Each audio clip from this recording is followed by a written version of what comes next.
Ստեփան Զորյան, մեր տունը, հատված մի կյանքի պատմություն վեպից։ Մորս պատմելով ծնվել եմ գարնան մի առավոտ, վաղ արշալույսին, ու իմ ծնվելուն պես մեր եկեղեցու զանգերն սկսել են ղողանջել։ Ներկաների կարծիքով շատ հանդիսավոր ու խորհրդավոր է եղել այդ վայրկյանը։ Զանգերը կարծես ավետել են, թե ահա աշխարհ է գալիս մեկը, որը առանձին մի բան է լինելու։ 75 տարեկան տատմերն այն կարծիքն է հայտնել, թե 40 տարվա ընթացքում այդպիսի զանգերի ղողանջով ծնունդ չի պատահել իրեն, և այդ հանգամանքն առիթ է տվել նրան կարծելու, որ ես շատ կամ աստղով ու նշանավոր մարդ պիտի լինեմ, կամ նշանավոր ավազակ, որի մասին Աստված արդեն առաջուց զանգահարությամբ զգուշացնում է մարդկանց։ Իսկ տատս նույնպես աստվածավախ մի կին զանգերի այդ ղողանջից ենթադրել է, որ ես հավանաբար եկեղեցու սպասավոր եմ դառնալու, այլապես իմ ծնունդը չէր զուգադիպի եկեղեցու զանգահարությանը։ Բայց փոքր անց դիմագծերը զննելով գտել է, որ բերանս նման է ձկան բերանի, ուստի և մի համարձակ գուշակություն է արել, թե ես երևի շատ պիտի ճամփորդեմ, այն էլ ով գիտի, ծովերով։ Ծովերով, վախեցել է հորաքույրս, վույ, աման, կխեղտվի, ով պիտի նրան փող տա, որ ճամփորդի, ասել է պապս տերողորմյան քաշելով։ Հերը, հեգնել է վաճառական հորեղբայրս, ակնարկելով հորս անփողությունը, որ հողագործ մարդ փող չի գտնի ինձ համար։ Հայրս լռել է համեստությունից, թե ամաչելուց, որ երեխա է ունեցել, կամ մտքում ուրախացել է գուցե, որ ես իբրև տղա վար ու ցանքին կարող եմ օգտակար լինել իրեն։ Ինչ վերաբերում է մորս, նա կողքի սենյակում մահճակալին պառկած լսել է այս ամենը և զայրացել հորս վրա, որ նա հորեղբորս հեգնանքին չի պատասխանել արժանի խոսքերով, թե մի վախի, իմ տղան ճանապարհածախսը քեզնից չի ուզի, կամ թե ասեր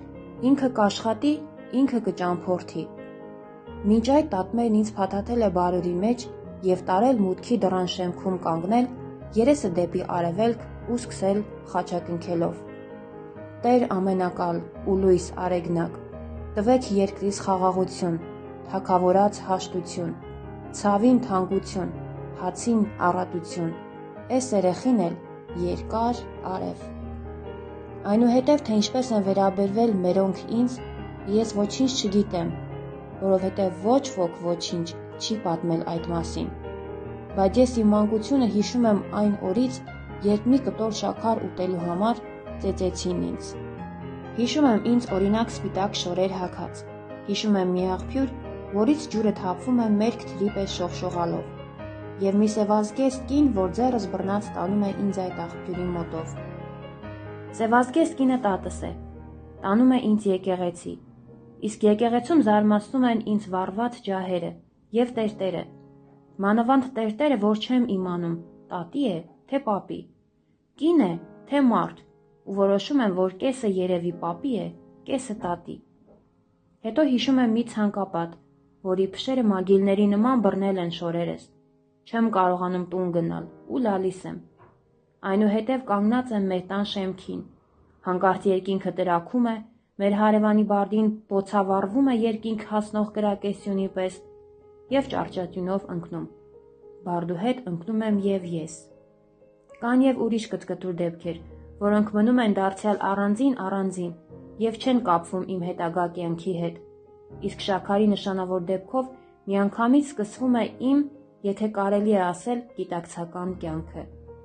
Դժվար է ասել քանի տարեկան էի, 4, 5, թե 6, բայց լավ հիշում եմ, ինչեր կատարվեցին մեր տանը այդ ծեծից հետո։ Եվ ահա մի փոքրիկ տղա, կրծքակալ կապած, գնում եմ դեպի պահարանը, որի մեջ մայրս, տատս ու հորեղբորս կինը դնում են հաց, պանիր, մածուն, մրգեր և ուրիշ ուտելիքներ։ Մոտենում եմ պահարանին, դուռը բացում ու նայում ներս, տանը մարդ չկա, մենակ եմ, մայրս չգիտեմ ուր է գնացել, իսկ տատս ու հորեղբորս կինը Սանամզիզին բակում ծառի տակ կար են անում։ Այդ է պատճառը, որ ես երկար հանգամանորեն նայում եմ պահարանի ներսը, ինչքան բան կա, հաց, պանիր, ձու, ափսեներ, բաժակներ, աղամաններ, մուրաբի վազեր, բոլորը շարված իրար կողքի, իրար վրա։ Ահա եւ շաքարամանը անկյունում։ Չգիտեմ ինչու շաքարամանը տեսնելով մտնում եմ պահարանը, դռները վրա եմ քաշում, մեջ եմ մտնում։ Ապա վերցնում եմ մի կտոր շաքար ու սկսում ուտել։ Հրճվալից հաճույքի մեջ եմ։ Ինձ թվում է, որ այդպես կարող եմ նստել երկար։ Չգիտեմ որքան ժամանակ է անցնում, մեկ էլ պահարանի դուռը բացվում է հանկարծ։ Երևում է հորեղբորս մորուքով դեմքը, ու նրա չար կանաչ աչքերը չռվում են վրաս։ Տանը ամենից շատ ես նրա այդ աչքերից եմ վախենում։ Հացի սեղանի մոտ էլ, երբ այդ աչքերի հայացքն ընկնում է վրաս, ես ուտելը թողնում եմ ու մորս կողմը նայում։ Բայց հիմա բերանս փակում եմ, որ չտեսնի ինչ եմ ուտում։ Սակայն նա ամեն ինչ հասկացել է արդեն։ Ուրեմն դու այդպես մտնում ես այդտեղ շաքար ուտում, ասում է նա ու ձեռս ցավեցնելով դուրս է քաշում ինձ պահարանից։ Ես զարմանում եմ հորեղբորս խելքի վրա, թե չտեսած ինչպես իմացավ, որ շաքար եմ ուտում։ Նա բարկացած դուրս է բերում ինձ պահարանից, կանգնեցնում է սենյակի մեջտեղը եւ ասում. «Բերանդ բաց»։ Ես դողում եմ եւ վախից բերանս ավելի պինդ եմ սեղմում, բայց հորեղբայրս բարկանում է իմ այդ վարմունքի վրա եւ հաս մատը կոխում է ատամներիս արանքը։ Ես վախից կծում եմ նրա մատը, բայց նա բանի տեղ չի դնում։ Այդ շաքարը մատներով հանում է բերանիցս ու հանկարծ երեսիս զգում եմ մի ծանր հարված եւ ես ընկնում եմ հատակին։ Այնուհետև աչքերս բաց եմ անում մորս գրկում։ Նա ձեռքերը շարժում է հուսահատ ու կրկնում. «Թող ձեռներդ, երեսդ լվանամ»։ Ես նայում եմ ձեռներիս ու զարմանքից զգաստանում։ Ձեռներս ամբողջովին կարմրած են արյունից։ Ու սկսում եմ լաց լինել։ Գիտակցում եմ, որ վատ բան է պատահել ինձ, այլապես մայրս այդպես չէր անհանգստանա։ Իմ լացի վրա մայրս ավելի է հուզվում եւ ձայնը բարձրացնելով սկսում է անիծել։ «Հերիք է դուրս տաս»։ «Ահ, ուրեմն դու ես տվել», ասում է մայրս, նոր միայն հասկանալով, որ ինձ խփել է հորեղբայրս։ «Քեզ ինչ էր արել»։ «Ինչ է արել»։ Մտել է շկաֆը մեջը նստել շաքար էր ուտում։ Այ ինչ է արել։ Բայց իմ շաքար ուտելու պատմությունը սրանով չի վերջանում։ Հենց նույն երեկո մեր տանը սկսվում է իրարանցում ու կռիվ։ Բոլորը խոսում են հուզված ու մատնացույց անում ինձ։ Հայրս, որ մի նիհար երկար մարդ է, կոշտ բեղերով, սենյակի մեջտեղը կանգնած, բարկացած խոսում է հորեղբորս վրա, թե ինչու է ծեծել ինձ։ Իսկ պապս եւ տատս պաշտպանում են հորեղբորս եւ բոլորը ձեռները շարունակ մեկնում են իմ կողմը։ Անկարգ երեխա է, ամեն բանի մեջ ընկնում է, ամեն ինչ խառնում։ Բա երեխան ո՞նց կլինի, ասում է հայրս։ Երեխան իրա երեխայությունը կանի։ Բա մի կտոր շաքարի համար այնպես կտան, որ ատամը պրոշումը թաղվի, այն ինչ բան է։ Ես ձեռս տանում եմ դեպի շուրթս, որ ցավում է հիմա, բայց ոչ մի ձայն չեմ հանում։ Անխոս նստել եմ մորս կողքին, բռնել եմ նրա փեշից եւ վախլուկ աչքերով նայում եմ խոսողներին։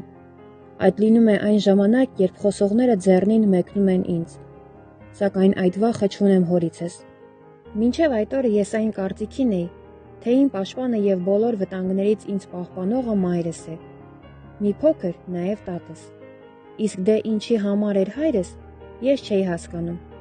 Չէի հասկանում առհասարակ նրա գոյության իմաստը, նրա դերը։ Այդ պատճառով էլ կարծում էի, որ նա ավելորդ է։ Միայն խանգարում է ինձ եւ ուրիշ ոչինչ։ Օրինակ նա հաճախ բարկանում էր վրաս։ Ոտքը խփում գետնին ու չէր թողնում անեմ այն, ինչ ուզում էի։ Խանգարում էր ու թվում բոլորովին ավելորդ։ Բայց այդ օրը, երբ տանը խոսում են իմ շաքար ուտելու մասին, նա բոլորովին փոխվում է իմ աչքերում, եւ ես զգում եմ, որ նա էլ մորս նման իմ պաշտպանն է, ու հետաքրքրված նայում եմ նրան եւ հետեւում նրա խոսքերին ու ձեռների շարժումին։ Բա ես աշխատեմ, արուն քրտինք թափեմ ամեն օր, մի կտոր շաքարն իմ երեխին շատ համարեն, ասում է հուզված ու գնում գալիս սենյակում, երկար քայլեր անելով։ Իսկ պապս տերողորմյան ձեռին մութաքին թիկ ընտված պատասխանում է. Աշխատում։ Ինձ համար հո չես աշխատում։ Ինչքան աշխատում, երկու այնքան ուտում եք։ Կնիկդ, 4 երեխատ։ Մենք չլնենք դու կարաս ապրես։ Քո երեխեքը պահողը մենք ենք, դեռ խոսում ես։ Հայրս ավելի է բարկանում։ Ուրեմն դուք եք ինձ պահում, հա։ Ու խոսում է դարձյալ ձեռները շարժելով ու դարձյալ գնում գալիս է սենյակի մեջտեղով։ Ես առաջին անգամն եմ ներկա լինում մեծերի կռվին, գուցե եղել եմ ուրիշ անգամ էլ, բայց այժմ լսում եմ կլանված, չեմ ուզում թողնել և ոչ մի բառ։ Աշխատում եմ հասկանալ նրանց խոսքերի իմաստը, բայց այդ ինձ չի հաջողվում։ Շատ բան է մնում մութ ու անհասկանալի։ Ինչ բան է աշխատանքը, և ինչու են աշխատում, ով է ում պահում, ես այդ չեմ հասկանում։ Ես գիտեմ միայն, որ ինձ պահողը մայրս է, հորս էլ նա է հաց տալիս, պապիս էլ, տատիս էլ, բոլորին։ Մայրս ու հորեղբորս կինը, Սանամ Զիզին, դրանք են, որ կերակուր ու թեյ են եփում, անկողին են գցում։ Էլ ինչու է պապս ասում, թե հորս պահողն ինքն է, երբ ինքը ոչինչ չի անում, ոչ կերակուր է եփում, ոչ թեյ, ոչ սեղան սարքում, ոչ անկողին գցում, այլ միայն տերողորմյա է քաշում ու իր նման պապերի հետ զրույց անում։ Խոսակցությունը շարունակվում է։ Պապս դարձյալ ինչ-որ խոսքեր է ասում հորս։ Տատս աշխատում է մեղմել պապիս ասածները։ Իսկ հորեղբայրս պապիս մոտ սեղանի կողքին նստած աչքի տակով խեթ նայում է հորս և անձայն ծիծաղում նրա վրա։ Այդ ծիծաղն ինձ դուր չի գալիս, հայրս ավելի է տաքանում։ Ուրեմն ես էս տանն աշխատանք չունե՞մ։ Մեծ բան է, մի երկու արտ է վարում, խոսում է հորեղբայրս և նորից ատամները բանալով ծիծաղում անձայն։ Հայրս բարկացած գնում է դեպի հորեղբայրս։ Ինչ։ Իսկ դու ինչ ես անում։ Սաղ օրը պարապ-սարապ նստած ես խանութիդ դռանը։ Քեզ ինչ, ասում է հորեղբայրս։ Մի օրվա մեջ ես քու մի տարուց շատ եմ աշխատում։ Ու վարից վեր նայում է հորս։ Չեմ հասկանում, թե ինչու այս խոսքերից զայրացած հայրս հարձակվում է հորեղբորս վրա և ուզում է խփել նրան բռունցքով։ Բայց տատս ու Սանամ Զիզին կծում են առաջը ու չեն թողնում, որ հայրս մոտենա նրան։ Տատս ոչ միայն չի թողնում, այլև բարկանում է սաստիկ։ Լավ, հերիք, տունն իրար գլխով մի տաք մի լակոտի համար։